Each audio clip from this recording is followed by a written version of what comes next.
ఒక వెబ్‌సైట్‌కి 2 థింగ్స్ చాలా ఇంపార్టెంట్ అండి. ఒకటి గూగుల్ సెర్చ్ కన్సోల్, ఇంకోటి గూగుల్ అనలిటిక్స్. అలాంటి గూగుల్ అనలిటిక్స్ గాని, గూగుల్ సెర్చ్ కన్సోల్ గాని ఏ విధంగా మనం యాక్టివేట్ చేసుకోవచ్చు? అది చాలా వరకు మనకి ఇంపార్టెంట్. దాన్ని ఎలా మనం యాక్టివేట్ చేసుకోవాలి?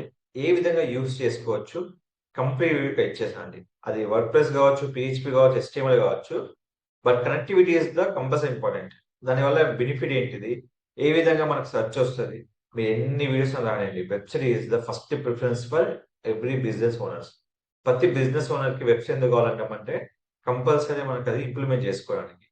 సో, అది మనం ఇంప్లిమెంట్ చేసుకొని ప్రాపర్‌గా మనల్ని క్రియేట్ చేసుకోవాలి. సో, ఈ విధంగా ఎవరికైనా మీకు డౌట్స్ ఉంటే ఈ వీడియో చూసి కంప్లీట్ సినారియో నేర్చుకోండి. మీకేమైనా డౌట్స్ ఉంటే నాకు హాయ్ అని పెట్టండి. నేను ప్రతి వీడియో మీకు కంప్లీట్‌గా నేను ఇక్కడ రికార్డ్ ఇచ్చానండి. మీకేమైనా డౌట్స్ ఉంటే నాకు హాయ్ అని పింగ్ చేయండి. నా ఇన్‌స్టాగ్రామ్, నా కామెంట్ బాక్స్‌లో. మీకు ఏ క్వెషన్ ఉన్నా నన్ను అడగండి. నేను కంప్లీట్‌గా మీకు విత్ ఎక్స్‌ప్లనేషన్‌లో వీడియో లింక్ మళ్ళీ ఇస్తాను. Don't forget to like, share, subscribe to this channel. Thank you.